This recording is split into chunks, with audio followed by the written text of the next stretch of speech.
There are calls on the city of Little Rock to follow the law. More specifically, the Freedom of Information Act. Tonight, a community watchdog is waiting on documents now weeks later.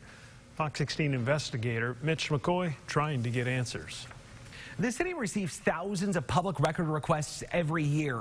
Arkansas law mandates the city to share those records within a certain time period. There are a few exceptions to that law, like some disciplinary records, but that's just not the case here.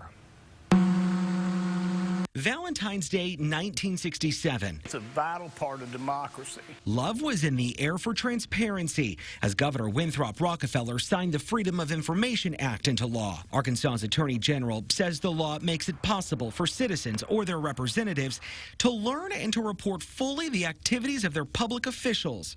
But 5 decades later, and at Little Rock City Hall, Roadblock, roadblock, roadblock. Jimmy Cavett, a community watchdog, says the city is falling short on transparency and following state law. Records reveal on July 22nd, Cavett asked specifically for all credit card statements related to Mayor Frank Scott Jr.'s travel. According to state law, those statements should have been sent immediately or at least within 3 business days.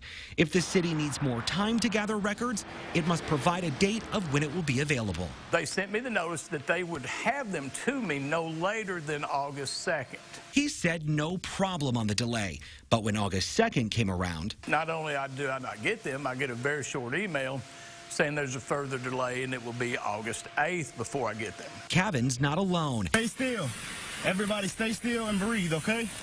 Last month, Fox 16 Investigates found Little Rock police never publicly disclosed a 2021 pursuit involving kids before the car crashed, killing a teenager. Fox 16 wanted to know who knew what and when that night. Requests were sent to Little Rock Police and City Hall. LRPD responded timely.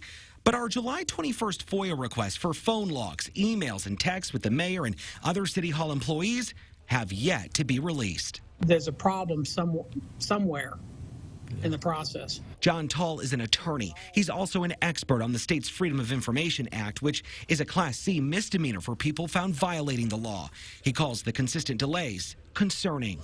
I frankly don't understand why the why the documents have not been provided. There's only one reason to violate that law.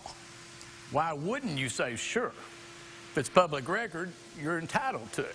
As Kevin waits on the credit card statements, he's calling for an investigation into how and why public records are getting harder and harder to get. It reveals to me that they are hiding information. After reaching out to the mayor's office for a comment, the city sent us an email about our request. Remember, we asked for the mayor's phone log, texts, and emails from around the time of that police pursuit. They told me there are no records, despite LRPD being able to give us phone logs of the former chief and assistant chief during that same time period, something that we continue to go through. A spokesman for the mayor says the city is glad to discuss its FOIA process, but it won't participate in what they believe is a political attack. The Little Rock Board of Directors is scheduled to meet on Tuesday, and we'll be there.